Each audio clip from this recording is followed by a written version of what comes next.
ബിസ്മില്ലാ അൽഹംദുലില്ലാ അസ്സലാത്തു വസ്സലാമു അലാ റസൂലില്ലാഹി സ്വല്ലല്ലാഹു അലൈഹി വസല്ലം.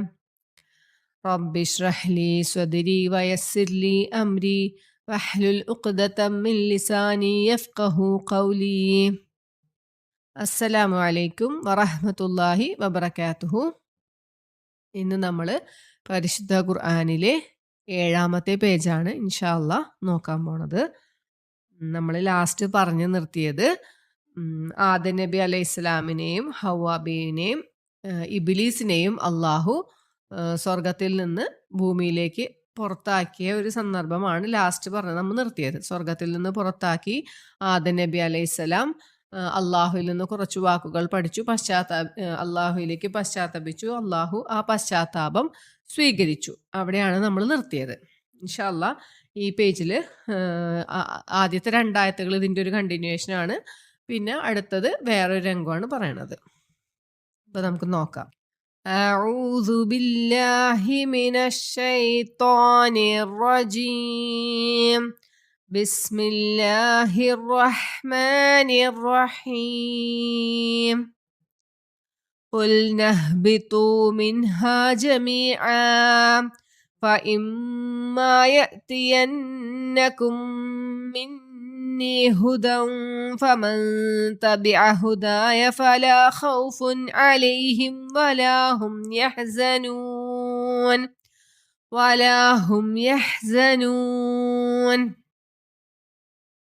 والذين كفروا وكذبوا بآياتنا أولئك أصحاب النار هم فيها خالدون.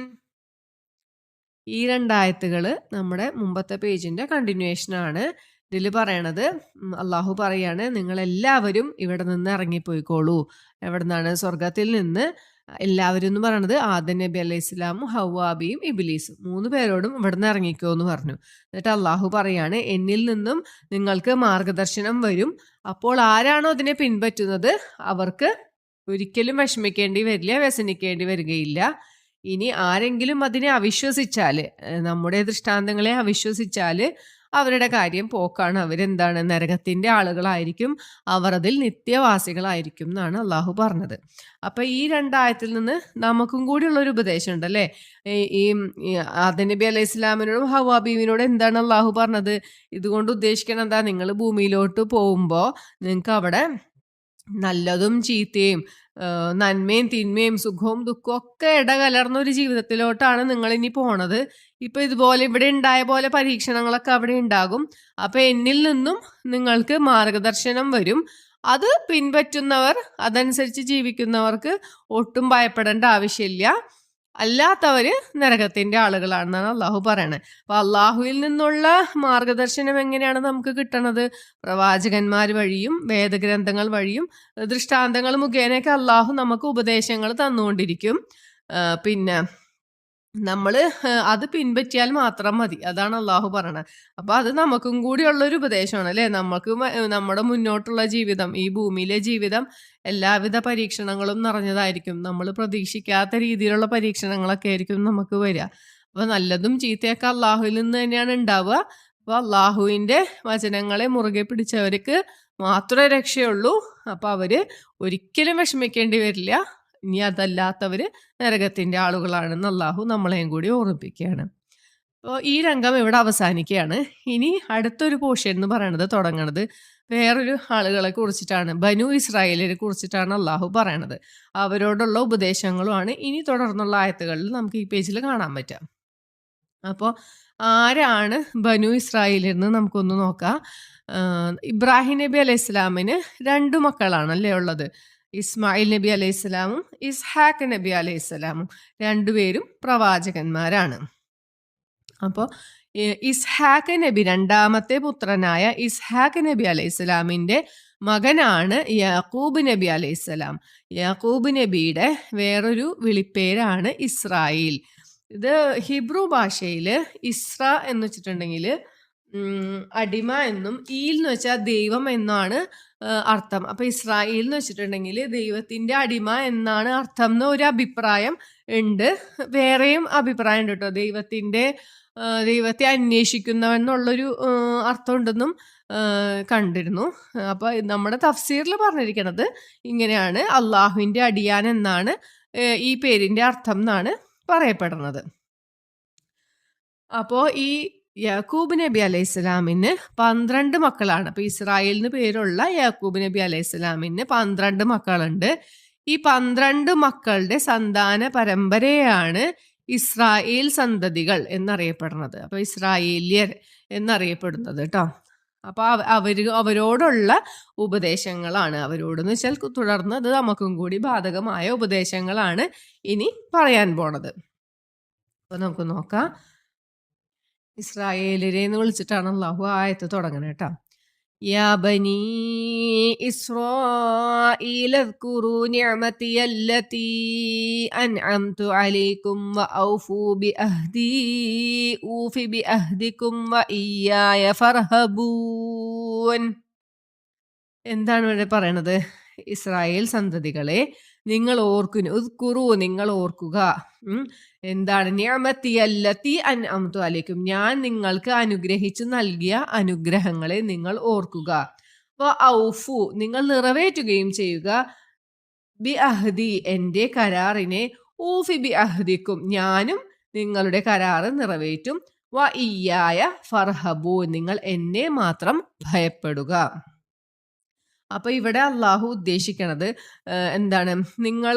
നിങ്ങൾ കരാറ് പാലിക്കാൻ പറഞ്ഞാൽ എന്താർത്ഥം? നിങ്ങൾ അള്ളാഹുവിനെ അനുസരിച്ച്, അള്ളാഹു നൽകിയ ദൃഷ്ടാന്തങ്ങളും എല്ലാം അനുസരിച്ച് നിങ്ങൾ ജീവിക്കുക.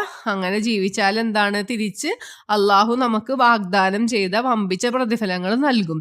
അതാണ് ഈ കരാറ് കൊണ്ട് ഇവിടെ ഉദ്ദേശിക്കണത്. അപ്പൊ അള്ളാഹുവിന്റെ കൽപ്പനകൾ അനുസരിക്കണം നിങ്ങൾ. അപ്പൊ എന്താണ് അതിന് ആദ്യം തന്നെ അള്ളാഹു പറയണത്? അള്ളാഹു ഒരുപാട് അനുഗ്രഹങ്ങൾ ഇവർക്ക് ചെയ്തു കൊടുത്തിട്ടുണ്ട്. ആ അനുഗ്രഹങ്ങളെയൊക്കെ നിങ്ങളൊന്ന് ഓർക്കുവിൻ. നമുക്ക് മുന്നോട്ട് പോകുമ്പോൾ കാണാം അള്ളാഹു എന്തൊക്കെ അനുഗ്രഹങ്ങളാണ് ഇവർക്ക് ചെയ്തു കൊടുത്തിട്ടുള്ളതെന്ന് കേട്ടോ, ഇൻഷാ അല്ലാ. അപ്പൊ നിങ്ങൾക്ക് നൽകിയിട്ടുള്ള അനുഗ്രഹങ്ങളെയൊക്കെ നിങ്ങൾ ഓർക്കുക. നിങ്ങൾ എന്നോട് എൻ്റെ കൽപ്പനകൾ അനുസരിച്ച് ജീവിച്ചാൽ ഞാൻ നിങ്ങൾക്ക് നൽകിയ കരാറ്, അതായത് നിങ്ങൾക്ക് വമ്പിച്ച പ്രതിഫലം നൽകും എന്നാണ് ഇവിടെ പറയണത്. നിങ്ങൾ എന്നെ മാത്രം ഭയപ്പെടുവിൻ, വേറെ ആരെയും ഭയപ്പെടേണ്ട ആവശ്യമില്ല, എന്നെ മാത്രം ഭയപ്പെടുവിൻ. അത് നമ്മളോടും കൂടിയുള്ളൊരു ഉപദേശമാണല്ലേ. അള്ളാഹുവിനോടുള്ള കരാറെന്ന് വെച്ചാൽ അള്ളാഹുവിൻ്റെ കൽപ്പനകൾ അനുസരിക്കുക, അള്ളാഹുവിനെ മാത്രം ഭയപ്പെട്ട് ജീവിക്കുക. പിന്നെ പറയണത് وآمنوا بما أنزلت مصدقا لما معكم ولا تكونوا أول كافر به ولا تشتروا بآياتي ثمنا قليلا وإياي فاتقون. അപ്പോൾ അള്ളാഹു പറയാണ്, നിങ്ങളുടെ കയ്യിലുള്ള വേദഗ്രന്ഥങ്ങളെ സത്യപ്പെടുത്തുന്ന ഗ്രന്ഥമാണ് നാം നിങ്ങൾക്ക് ഇറക്കിയിട്ടുള്ളത്. അതായത് തൗറാത്തിനെയും ഇഞ്ചീലിനെയും ഒക്കെ സത്യപ്പെടുത്തിക്കൊണ്ടാണ് ഖുർആന് അവതരിക്കുന്നത്. അപ്പോൾ ആ ഖുർആനെ നിങ്ങൾ വിശ്വസിക്കുക. നിങ്ങൾ അതിൽ അവിശ്വസിക്കുന്നവരിൽ ആദ്യത്തേവർ നിങ്ങളാവരുത് എന്നാണ് അള്ളാഹു പറയണത്. പിന്നെ നിങ്ങൾ തുച്ഛമായ വിലക്ക് അതിനെ വാങ്ങുകയും ചെയ്യരുത്. എന്നെ മാത്രം നിങ്ങൾ സൂക്ഷിക്കുകയും ചെയ്യുക. അതിൻ്റെ അർത്ഥം ഇവിടെ വിശദീകരണം പറയണത് എന്താ വെച്ചാൽ, ഇവർക്ക് കൃത്യമായിട്ട് അറിയാം, തൗറാത്തിലും ഇഞ്ചീലിലും ഒക്കെ കൃത്യമായിട്ട് പറഞ്ഞിട്ടുണ്ട് ഇനിയൊരു പ്രവാചകൻ വരാനുണ്ടെന്നും. അപ്പം ഇതിൻ്റെ അള്ളാഹുവിൽ നിന്നുള്ള ഗ്രന്ഥമാണ് ഇനി ഖുർആനെന്നും ഒക്കെ ഇവർക്ക് അറിയാം. അപ്പം അവരോട് പറയാണ്, നിങ്ങളുടെ ഗ്രന്ഥത്തെ സത്യപ്പെടുത്തിക്കൊണ്ടാണ് ഖുർആൻ അവതരിച്ചിട്ടുള്ളത്, നിങ്ങൾ അതിൽ വിശ്വസിക്കുക. പിന്നെ നിങ്ങൾ തുച്ഛമായ വിലക്ക് എൻ്റെ ആയത്തുകളെ വാങ്ങരുത് എന്ന് പറയുന്നുണ്ട്. അതായത് ആയത്തുകൾ എന്ന് അള്ളാഹു ഉദ്ദേശിക്കണം. ആയത്തുകൾക്ക് 3 അർത്ഥമുണ്ട്. ദൃഷ്ടാന്തങ്ങൾ, അതിപ്പോൾ നമുക്ക് കാണുന്ന പ്രാപഞ്ചിക ദൃഷ്ടാന്തങ്ങൾ, പ്രകൃതിപരമായുള്ള ദൃഷ്ടാന്തം, അതായത് മഴ, കാറ്റ്, സൂര്യൻ, ചന്ദ്രൻ അല്ലേ, അതൊക്കെ അള്ളാഹുവിൻ്റെ ദൃഷ്ടാന്തമാണ്. പിന്നെന്താ, പ്രവാചകന്മാർ വഴി അള്ളാഹു കുറേ ദൃഷ്ടാന്തങ്ങൾ അല്ലേ, മുഅ്ജിസത്തുകൾ നമുക്ക് കാണിച്ചു തന്നുണ്ട്. അപ്പോൾ അതും ദൃഷ്ടാന്തങ്ങളാണ്. പിന്നെ ആയത്തുകൾ എന്ന് പറഞ്ഞാൽ എന്താണ്? ഖുർആനിലെ അള്ളാഹുവിൻ്റെ വചനങ്ങൾ. ഈ മൂന്ന് കാര്യങ്ങളും ആയത്തിൽ പെടും. അപ്പൊ ഈ ആയത്തുകളെ നിങ്ങൾ തുച്ഛമായ വിലയ്ക്ക് വാങ്ങരുതെന്ന് വെച്ചാൽ എന്താ, ഈ ഐഹിക ലാഭത്തിന് വേണ്ടി മാത്രമായിട്ട് നിങ്ങൾ അതിനെ കാണരുത്. ഇപ്പൊ എന്താ, ഇവിടത്തെ ഒരു ലാഭം മാത്രം ഉദ്ദേശിച്ചുകൊണ്ട് ഈ അള്ളാഹുവിന്റെ ആയത്തുകളെ നിങ്ങൾ ഒരിക്കലും കാണരുത് എന്നാണ് അള്ളാഹു ഉപദേശിക്കുന്നത്. അപ്പോൾ ഈ ഇസ്രായേലിയർ എന്ന് പറഞ്ഞിട്ടുണ്ടെങ്കിൽ മെയിനായിട്ട് ജൂതന്മാരാണ്. ഈസാ നബി അലൈഹി ഇസ്ലാമിൻ്റെ കാലഘട്ടത്തിൽ റോമിലെ ഭരണാധികാരി, ഇവർ റോമിൽ ഇസ്രായേലിയർ താമസിച്ചിട്ടുണ്ടായിരുന്നു. വേറെ കുറേ ഗ്രൂപ്പ് ഓഫ് ആൾക്കാരുണ്ടായിരുന്നു അവിടെ. അപ്പോൾ റോമിലെ ഭരണാധികാരി ക്രിസ്തുമതം സ്വീകരിച്ചു കഴിഞ്ഞപ്പോൾ അദ്ദേഹം അവിടെ കുറേ റെസ്ട്രിക്ഷൻസ് ഒക്കെ കൊണ്ടുവന്നു. അപ്പോൾ ഇവർക്ക് അവിടെ താമസിക്കാൻ ബുദ്ധിമുട്ടായി. അങ്ങനെ അവിടെ നിന്ന് ഒരുപാട് ജൂതന്മാർ പല നാടുകളിലേക്കായിട്ട് പലായനം ചെയ്യുകയാണ് ഉണ്ടായിട്ടുള്ളത്. അങ്ങനെ പലായനം ചെയ്തു വന്ന കുറച്ച് യഹൂദർ, ജൂതന്മാർ മദീനയിലും വന്ന് താമസിക്കുകയുണ്ടായിട്ടുണ്ട്. അപ്പം മദീനയിൽ നബി സല്ലല്ലാഹു അലൈഹി വസല്ലമ ഭരണകാലത്ത് ബനു നളീർ, ബനു ഖുറൈള, ബനു കൈനുക എന്നീ ഗോത്രങ്ങളൊക്കെ അവിടെ ഉണ്ടായിരുന്നു. അപ്പം ഇവരെ സംബന്ധിച്ചിടത്തോളം ഇവർക്കായിരുന്നു വിദ്യാഭ്യാസം ഉണ്ടായിരുന്നതും സാമ്പത്തികമായി ഉന്നത പദവിയിൽ ഉണ്ടായിരുന്നതും ഇവരായിരുന്നു. അറബികൾക്ക് വിദ്യാഭ്യാസം ഇല്ല, എഴുത്തും വായനയും അറിയാത്ത ആളുകളായിരുന്നു. അതുകൊണ്ട് തന്നെ ഇവർക്ക് അവിടെ ഒരു സ്ഥാനം ഉണ്ടായിരുന്നു മദീനയിൽ. അപ്പൊ ഈ നബി സല്ലല്ലാഹു അലൈഹി വസല്ലമ ഈ ഖുർആനുമായിട്ട് വന്ന സമയത്ത് ഇവർക്ക് ഇവരുടെ വേദഗ്രന്ഥത്തിൽ ഇത് കൃത്യമായിട്ട് പറയുന്നുണ്ടല്ലേ, ഇനി ഒരു പ്രവാചകൻ വരാനുണ്ട് എന്നൊക്കെ. അപ്പൊ ഇതൊക്കെ കിട്ടിയിട്ടും നിങ്ങൾ അവിശ്വാസികളിൽ ഒന്നാമത്തേവരാവരുതെന്നാണ് അള്ളാഹു പറയണത്. പക്ഷെ അവരെന്താ ചെയ്തത്? അവര് നബി സല്ലല്ലാഹു അലൈഹി വസല്ലമേനെ വിശ്വസിച്ചില്ല അല്ലെ. അവർ എന്തുകൊണ്ടാണ് വിശ്വസിക്കാത്തത് എന്നും കൂടിയും നമ്മളൊന്ന് മനസ്സിലാക്കിയിരിക്കണം.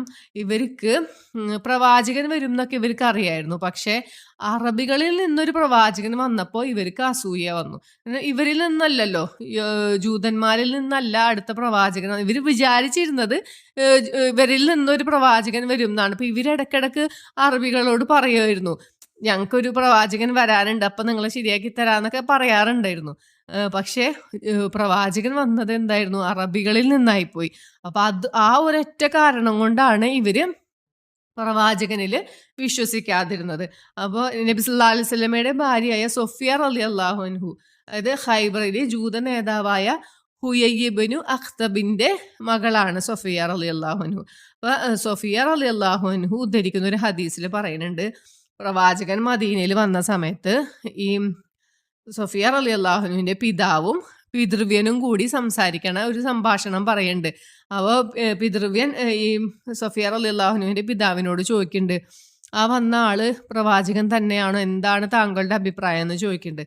അപ്പോൾ അദ്ദേഹം പറയാണ്, ഉറപ്പായിട്ടും അത് നമ്മുടെ ഗ്രന്ഥത്തിൽ പറഞ്ഞിട്ടുള്ള പ്രവാചകൻ തന്നെയാണ്. പക്ഷേ നമ്മളുടെ കൂട്ടത്തിൽ നിന്നല്ലാത്തത് കൊണ്ട് എന്ത് ചെയ്താലും നമ്മൾ അദ്ദേഹത്തെ പിൻപറ്റൂല, അതിൽ വിശ്വസിക്കില്ല എന്നാണ് പറയണത്. അപ്പോൾ അവർക്ക് ആ സത്യം അവർ അറിഞ്ഞു വെച്ചിട്ട് തന്നെ അതിൽ വിശ്വസിക്കാണ്ടിരിക്കുകയാണ്. അപ്പോൾ അങ്ങനത്തെ സംഭവങ്ങളൊക്കെ ഉണ്ടായിട്ടുണ്ട്. അപ്പോൾ അതാണ് പറയുന്നത്, നിങ്ങൾ ഒരിക്കലും അതിൽ വിശ്വസിക്കാത്തവരിൽ ആദ്യത്തേവരാവരുത് എന്നാണ് അള്ളാഹു പറയണം കേട്ടോ. അത് കഴിഞ്ഞിട്ട് ഇനി അടുത്ത ആയത്തിൽ പറയണത്, വലാ തൽബിസുൽ ഹഖ്ഖ ബിൽ ബാതിലി വതക്തുമുൽ ഹഖ്ഖ വഅൻതും തഅലമൂൻ. നിങ്ങൾ സത്യത്തെ അസത്യവുമായി കൂട്ടിക്കലർത്തരുത്. പിന്നെന്താ, സത്യത്തെ മറച്ചു വെക്കുകയും ചെയ്യരുത്. ഈ രണ്ട് കാര്യമാണ് അള്ളാഹു പറയണത്. അപ്പോൾ എന്താന്ന് വെച്ചാൽ ഇവിടെ ഉദ്ദേശിക്കണത്, അള്ളാഹു ഈ മറ്റുള്ളവരെ വഴിപിഴപ്പിക്കാനായിട്ട് ഉദ്ദേശിക്കുന്ന ആൾക്കാർ രണ്ട് തരത്തിലാണ് ഇവരെ വഴിതെറ്റിച്ചിരുന്നത്. ഈ ജൂതന്മാരെ സംബന്ധിച്ചിടത്തോളം അവർക്ക് വേദഗ്രന്ഥം അറിയാം കുറച്ചൊക്കെ. അപ്പൊ അവരോട് പോയിട്ട് ഫുള്ളായിട്ട് അങ്ങോട്ട് നുണ പറയാൻ പറ്റില്ല. അപ്പൊ അവരോട് കുറച്ച് സത്യവും പറയും, കുറച്ച് നുണയും പറയും. അപ്പൊ രണ്ടും കൂടി മിക്സ് ചെയ്ത് കൂട്ടിക്കലർത്തി, അങ്ങോട്ട് സത്യവും അസത്യവും കൂടി കൂട്ടിക്കലർത്തിയിട്ടാണ് അവരോട് പറഞ്ഞിരുന്നത്. പിന്നെ അറബികളെ സംബന്ധിച്ചിടത്തോളം അവർക്ക് വേദഗ്രന്ഥവും ഇല്ല, പ്രവാചകനും ഇല്ല, ഒരു അറിവും ഇല്ല. അപ്പൊ അവരെടുത്ത് പോയിട്ട് സത്യത്തെ മറച്ചു വെച്ചുകൊണ്ട് ഇവരോട് സംസാരിക്കും. അങ്ങനെ ഈ രണ്ട് തരത്തിലാണ് ഇവര് ആളുകളെ വഴിതെറ്റിക്കാൻ ശ്രമിച്ചിരുന്നത്. അപ്പൊ അള്ളാഹു അവർ ഉപദേശിക്കണം, നിങ്ങൾ ഒരിക്കലും സത്യവും അസത്യവും കൂട്ടിക്കലർത്തി പറയരുത്, സത്യത്തെ മറച്ചു വെക്കുകയും ചെയ്യാൻ പാടില്ല എന്ന് അള്ളാഹു പറയാണ്. പിന്നെ അടുത്ത കൊടുക്കണ ഒരു ഉപദേശം, അഖീമുസ് സ്വലാത്ത വആതുസ് സകാത്ത വർക്കഉ മഅർ റാക്കിഈൻ. നിങ്ങൾ നമസ്കാരം നിലനിർത്തണം, സകാത്ത് കൊടുക്കണം, കുമ്പിടുന്നവരുടെ കൂടെ കുമ്പിടുക. അതായത് നമസ്കരിക്കുന്നവരുടെ കൂടെ നിങ്ങൾ നമസ്കരിക്കുകയും ചെയ്യുക എന്നാണ്. റുക്കു എന്നുള്ളതും സുജൂദ് എന്നുള്ളതൊക്കെ നമസ്കാരത്തിൻ്റെ മെയിൻ എന്താണ് ഘടകങ്ങളാണല്ലോ. അപ്പം അതുകൊണ്ടാണ് റുക്കു നമസ്കാരത്തെ ഉദ്ദേശിച്ചുകൊണ്ടാണ് ഇവിടെ റുക്കു എന്ന് പറഞ്ഞിട്ടുള്ളത്. അപ്പോൾ അടുത്ത ഒരു ഉപദേശം പറഞ്ഞ എന്താണ്, നിങ്ങൾ നമസ്കാരം നിലനിർത്തണം, സകാത്ത് കൊടുക്കണം. പിന്നെ പറഞ്ഞു അത്തഅ്മുറൂനന്നാസ ബിൽ ബിർരി വതൻസൗന അൻഫുസകും വഅൻതും തത്ലൂനൽ കിതാബ് അഫലാ തഅഖിലൂൻ. അവിടെ എന്താ പറയണമെന്ന് വെച്ചാൽ, നിങ്ങൾ ജനങ്ങളോട് നല്ല കാര്യം ചെയ്യാനൊക്കെ പറഞ്ഞ് കൽപ്പിക്കും, എന്നിട്ട് നിങ്ങൾ സ്വന്തത്തിൽ തന്നെ അത് ചെയ്യാണ്ടിരിക്കുകയും ചെയ്യും. നിങ്ങൾ വേദഗ്രന്ഥം വായിക്കണൊക്കെ ഉണ്ട്, നിങ്ങൾ എന്ത് ചിന്തിക്കുന്നില്ലേ എന്നാണ് അള്ളാഹു പറയണത്. അത് സൂറത്തു സൊഫിൽ അള്ളാഹു നമ്മളോട് ചോദിക്കുന്നത്, ഹേ വിശ്വസിച്ചവർ, എന്തിനാണ് നിങ്ങൾ പ്രവർത്തിക്കാത്തത് നിങ്ങൾ പറയുന്നത്? നിങ്ങൾ പ്രവർത്തിക്കാത്തത് നിങ്ങൾ പറയുന്നത് അള്ളാഹുവിൻ്റെ അടുക്കൽ വളരെ വലിയ ക്രോധകരമായ കാര്യമാണ്. നമ്മൾ ചെയ്യാത്തൊരു കാര്യം, ചെയ്യാത്തൊരു പുണ്യമായ ഒരു കാര്യം നമ്മൾ മറ്റുള്ളവരോട് ഉപദേശിക്കുന്നത് അള്ളാഹുവിൻ്റെ ദേഷ്യം കിട്ടാനായിട്ട് കാരണമാണെന്ന്. അപ്പം മിറാജിൻ്റെ രാത്രിയിൽ നബി സല്ലല്ലാഹു അലൈഹി വസല്ലമ ചില ആളുകളുടെ നാവും ചുണ്ടുകളും അഗ്നി കൊണ്ടുള്ള കത്രികയാൽ കത്രിക്കുന്നത് കണ്ടു. അപ്പോൾ ജിബ്രീൽ അലൈഹി സ്വലാമിനോട് ചോദിച്ചു, എന്ത് തെറ്റാണ് ഇവർ ചെയ്തേക്കണെന്ന് ചോദിച്ചപ്പോൾ ജിബ്രീൽ അലൈഹി സ്വലാം മറുപടി പറഞ്ഞത് ഇങ്ങനെയാണ്: താങ്കളുടെ സമുദായത്തിൽ ജനങ്ങളോട് സൽക്കാര്യം ഉപദേശിക്കുകയും സ്വന്തം ദേഹങ്ങളെ മറന്നു കളയുകയും ചെയ്ത പ്രാസംഗികന്മാരാണ് ഇവർ. അല്ലേ? നമ്മൾ മറ്റുള്ളവരോട് നല്ല കാര്യം ചെയ്യണം, നമസ്കരിക്കണം, സകാത്ത് കൊടുക്കണം, നോമ്പെടുക്കണം എല്ലാം പറയും, എന്നിട്ട് ബാക്കി എല്ലാ നല്ല കാര്യങ്ങളും ഉപദേശിക്കും, എന്നിട്ട് നമ്മളത് മറന്നു പോവുകയാണെങ്കിൽ നമ്മൾ ആ കൂട്ടത്തിൽ പെടുന്നാണ് അള്ളാഹു നമ്മളെ ഉപദേശിക്കണത്. അടുത്ത ആയത്ത് പറയണത് വസ്തഈനു ബിസ്സബ്രി വസ്സലാഹ് വഇന്നഹാ ലകബീറത്തുൻ ഇല്ലാ അലൽ ഖാശിഈൻ. നിങ്ങൾ ക്ഷമ കൊണ്ടും നമസ്കാരം കൊണ്ടും സഹായം തേടുവിൻ. നിശ്ചയമായും ഈ രണ്ട് കാര്യങ്ങളും ഭക്തന്മാരുടെ മേലൊഴികെ ഭക്തന്മാരല്ലാത്തവർക്ക് ഭയങ്കര ബുദ്ധിമുട്ടായ കാര്യമാണ് ഇത് രണ്ടും. എന്താണ്? ക്ഷമിക്കലും നമസ്കാരം നിലനിർത്തലും. അപ്പോൾ ഇത് പറയണ എന്താ വെച്ചാൽ, ഇതിനു മുമ്പ് അള്ളാഹു ഇവർക്ക് കൊടുത്ത ഉപദേശങ്ങൾ എന്തൊക്കെയായിരുന്നു? നിങ്ങൾ മറ്റുള്ളവരെ വഴിപിഴപ്പിക്കുന്ന സമ്പ്രദായമൊക്കെ നിർത്തണം, നമസ്കാരം നിലനിർത്തണം, സകാത്ത് കൊടുക്കണം, അതായത് സത്യാസത്യം കൂട്ടിക്കലർത്തത്, അങ്ങനെയൊക്കെ പറഞ്ഞിട്ട് അള്ളാഹു പിന്നെ ഉപദേശിക്കുന്നതാണ് ഇത്. അപ്പം എന്താന്ന് വെച്ചാൽ, ഇതുവരെ കുറെ കാലങ്ങളായിട്ട് ആചരിച്ചു വന്ന പരമ്പരാഗത മാർഗങ്ങളാണിത്. ഇതൊക്കെ വിട്ടിട്ട് പുതിയ നിയമങ്ങൾ അവർക്ക് അപ്ലൈ ചെയ്യണമെങ്കിൽ കുറച്ചൊരു ബുദ്ധിമുട്ടും പ്രയാസമൊക്കെ അവർക്ക് ഉണ്ടാവും. അപ്പോൾ ആ പ്രയാസത്തിനും മനസ്സിൻ്റെ ആ പ്രയാസങ്ങൾക്കൊക്കെ ഉള്ള ഒരു പരിഹാരമാണ് അള്ളാഹു പറയണത് നമസ്കാരം നിലനിർത്തുകയും ക്ഷമിക്കുകയും ചെയ്യുക എന്ന്. അപ്പം അതാണ് ഇവിടെ അള്ളാഹു ഉദ്ദേശിക്കുന്നത്. ഈ നമസ്കാരം എന്നുള്ള കാര്യം എന്താ, ഭയഭക്തന്മാർക്ക് ഒഴിച്ച് ബാക്കിയുള്ളവർക്ക് അത് ഭയങ്കര ബുദ്ധിമുട്ടാന്ന് പറയുന്നുണ്ട് അല്ലേ? നമുക്ക് തന്നെ ആലോചിച്ചാൽ അറിയാം, 5 നേരത്തെ നമസ്കാരം എന്ന് പറയണത് കാലത്ത് എണീക്കാനൊക്കെ നല്ല ബുദ്ധിമുട്ടാണല്ലേ? അത് അള്ളാഹുവിനെ ഭയപ്പെട്ടുകൊണ്ടാണ് നമ്മൾ ആ സമയത്ത്, നല്ല ഉറക്കം വരുന്ന സമയത്തും എണീക്കണത് എന്തുകൊണ്ടാണ്? അള്ളാഹുവിനെ ഭയപ്പെടുന്നത് കൊണ്ടാണ്. അപ്പം അള്ളാഹുവിനെ ഭയപ്പെടാത്തവർക്ക് അത് ഭയങ്കര ബുദ്ധിമുട്ടായിരിക്കും ആ ടൈമിൽ എണീക്കാനും. ഈ ക്ഷമ എന്ന് പറഞ്ഞ കാര്യം, ജീവിതത്തിൽ പലതരത്തിലുള്ള ക്ഷമകളുണ്ടല്ലേ? നമ്മുടെ ഇബാദത്തുകൾ ചെയ്യാനും നമുക്ക് ക്ഷമ വേണം. അപ്പം ആ ഒരു ക്ഷമ കിട്ടണമെങ്കിൽ അള്ളാഹുവിനോട് അത്രയും ഭക്തിയുള്ളവർക്കേ അത് കിട്ടുള്ളൂ എന്നാണ് ഇവിടെ ഓർമ്മിപ്പിക്കണത് കേട്ടോ. അടുത്ത ആയത്ത് ഇതിന്റെ കണ്ടിന്യൂഷൻ തന്നെയാണ്. അല്ലദീന യളുന്നൂന അന്നഹും മുലാഖൂ റബ്ബിഹിം വഅന്നഹും ഇലൈഹി റാജിഊൻ. അതായത് നമസ്കാരവും ക്ഷമയും ബുദ്ധിമുട്ടുള്ള ആൾക്കാർ ആരാന്ന് പറഞ്ഞു. പിന്നെ അത് എളുപ്പമുള്ളവരെ കുറിച്ചിട്ടാണ് പറയുന്നത്. ഭക്തന്മാരാരാന്നാണ് പറയണത്. അവര് എന്താണ്? എന്ന് വെച്ചാൽ വിചാരിക്കും എന്നാണ്. അവര് വിചാരിക്കണ ആൾക്കാരാണ്. എങ്ങനെ? നമ്മൾ ഇനി നമ്മുടെ റബ്ബിനെ കണ്ടുമുട്ടും, അവങ്കിലേക്കാണ് മടക്കപ്പെടേണ്ടത് എന്ന് വിശ്വസിക്കുന്ന, അങ്ങനെ ഓർത്ത് ജീവിക്കുന്ന ആൾക്കാർക്ക് മാത്രമേ ഇത് ബുദ്ധിമുട്ടില്ലാണ്ടിരിക്കുള്ളൂ. അപ്പൊ ഭയഭക്തന്മാരാരാന്നും കൂടി ഇവിടെ പറയാണ്. അല്ലദീന യളുന്നൂന, അവർ വിചാരിക്കും, അന്നഹും നിശ്ചയമായും അവർ, മുലാഖൂ കണ്ടുമുട്ടുന്നവരാണ്, റബ്ബിഹിം അവരുടെ രക്ഷിതാവിനെ, അന്നഹും ഇലൈഹി റാജിഊൻ അവങ്കിലേക്ക് തന്നെ മടക്കപ്പെടുന്നവരാണെന്നും കേട്ടോ. പിന്നെ ഒന്നും കൂടിയും അള്ളാഹു ബനു ഇസ്രായേലിനെ വിളിച്ച് അവർക്ക് കൊടുത്തിട്ടുള്ള അനുഗ്രഹങ്ങളെ ഒന്നും കൂടി ഓർമ്മിപ്പിക്കുകയാണ്. യാ ബനീ ഇസ്രായീല اذ്കുറൂ നിഅമതിയ അല്ലതീ അൻഅംതു അലൈക്കും വഅന്നീ ഫളൽതുകും അലൽ ആലമീൻ. ഹേ ഇസ്രായേൽ സന്തതികളെ, ഞാൻ നിങ്ങൾക്ക് ചെയ്തു തന്നിട്ടുള്ള അനുഗ്രഹങ്ങളെ, എൻ്റെ അനുഗ്രഹങ്ങളെ നിങ്ങൾ ഓർക്കുക. ഞാൻ നിങ്ങളെ എന്ത് ചെയ്തു, ലോകത്തിലെ മറ്റുള്ളവരെക്കാളും ശ്രേഷ്ഠരാക്കിയ കാര്യം നിങ്ങൾ ഓർക്കാന്ന്. അതിവിടെ പറയണം എന്താന്ന് വെച്ചാല്,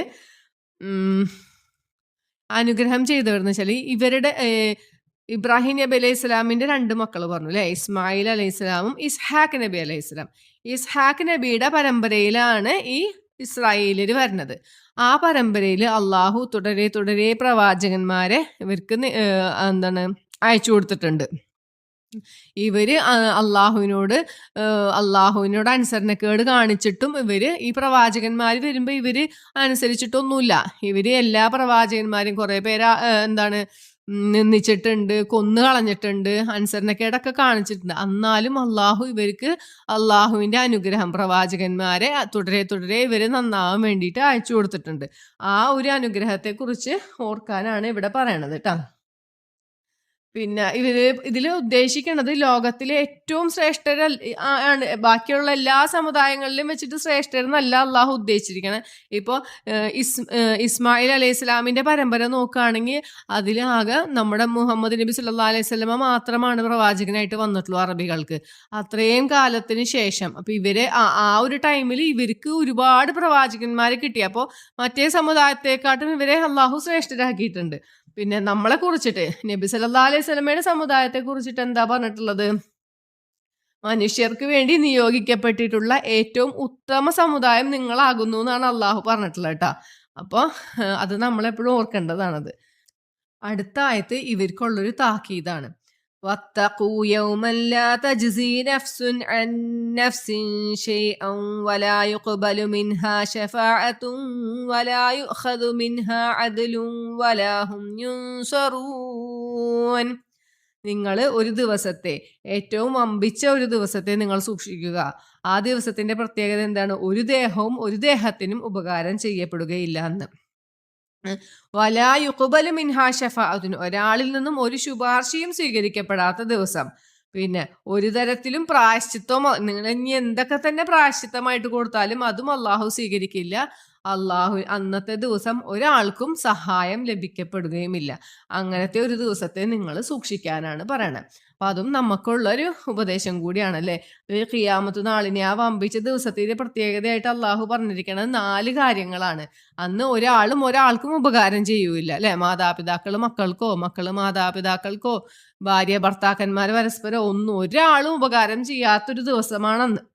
പിന്നെ അന്ന് ഒരാളുടെ റെക്കമെൻഡേഷനും അവിടെ എടുക്കൂല. നമ്മള് ആയത്തിൽ കുറിച്ച് പഠിച്ചപ്പോൾ അത് പറഞ്ഞതാണല്ലേ. അള്ളാഹുവിന്റെ ശുപാർശ ഇല്ലാണ്ട്, അനുമതി ഇല്ലാണ്ട് ഒരാൾക്കും അവിടെ ശുപാർശ ചെയ്യാൻ പറ്റില്ല എന്ന്. അപ്പൊ അന്ന് ഒരു തരത്തിലുള്ള ശുപാർശയും അള്ളാഹു സ്വീകരിക്കില്ല. ഇനി എല്ലാ തെറ്റും ചെയ്തിട്ട് അവിടെ ചെല്ലുമ്പോൾ ഞാൻ ഇനി പശ്ചാത്തപിച്ചോളാന്ന് വിചാരിച്ചിട്ട് അതും കാര്യമുണ്ടോ? അവിടെ അന്നത്തെ ദിവസം ഒരാളുടെ പശ്ചാത്താപവും അള്ളാഹു സ്വീകരിക്കുകയില്ല.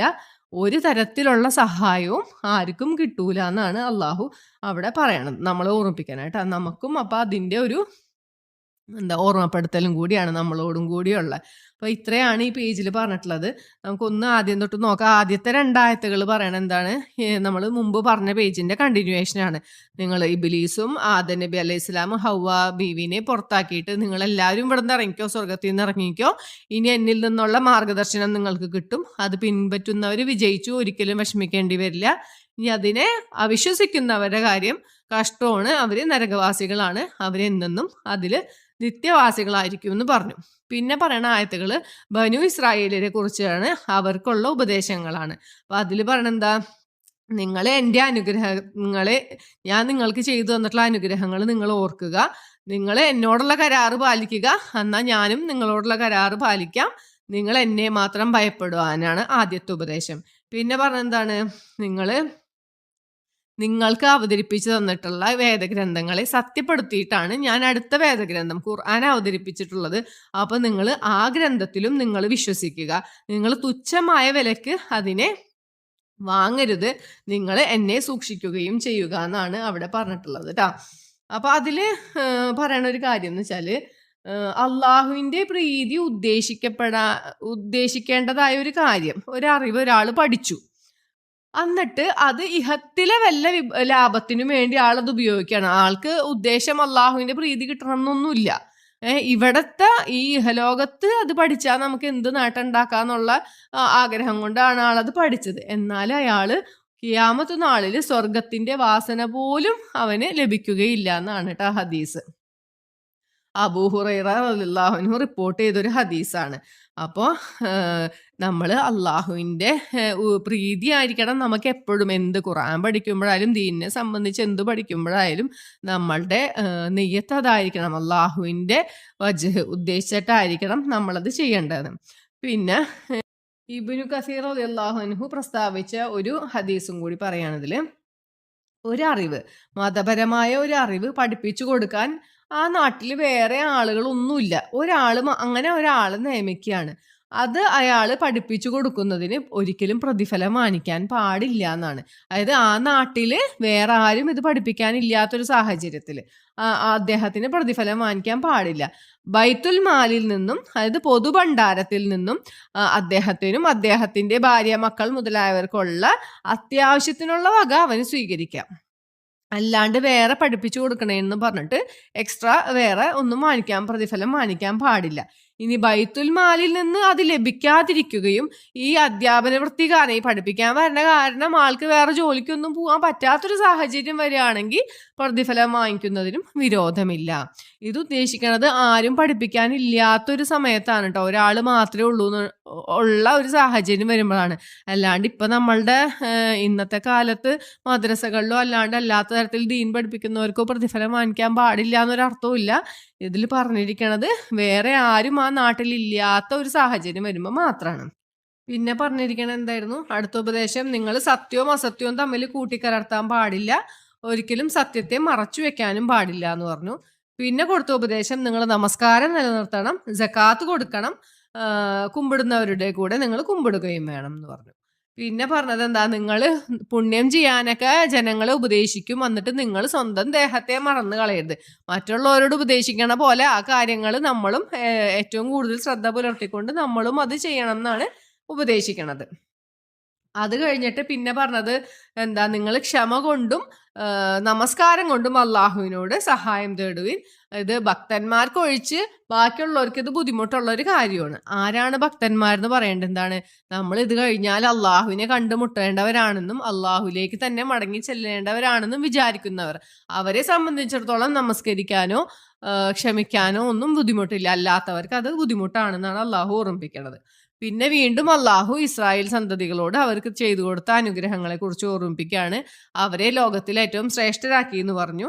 പിന്നെ അവർക്കൊരു താക്കീതാണ്, എന്താ, നിങ്ങൾ ഏറ്റവും ആരും സഹായം ചെയ്യാത്തൊരു ദിവസം, ഒരാൾക്കും ഒരാൾ ഉപകാരം ചെയ്യാത്ത ദിവസവും പ്രായശ്ചിത്തം സ്വീകരിക്കാത്ത ദിവസവും, പിന്നെന്തായിരുന്നു പറഞ്ഞ, ശുപാർശ സ്വീകരിക്കാത്ത ദിവസവും, സഹായം ആരെയും സഹായം കിട്ടാത്തൊരു ദിവസത്തെ നിങ്ങൾ സൂക്ഷിക്കുക എന്നാണ് പറയണത്. അപ്പോൾ അത്രയും പറഞ്ഞുകൊണ്ട് ഈ ഒരു പേജ് അവസാനിക്കുകയാണ്. ഇൻഷാ അല്ലാ അടുത്ത പേജ് നമുക്ക് അടുത്ത ഓഡിയോയിൽ നോക്കാം. അപ്പോൾ എന്തെങ്കിലും തെറ്റുകളൊക്കെ പറ്റിയിട്ടുണ്ടെങ്കിൽ അറിയിക്കണം. അപ്പോൾ നമുക്ക് നിർത്താം. ഇൻഷാ അല്ലാ അടുത്ത പേജ് അടുത്ത ഓഡിയോയിൽ കാണാം.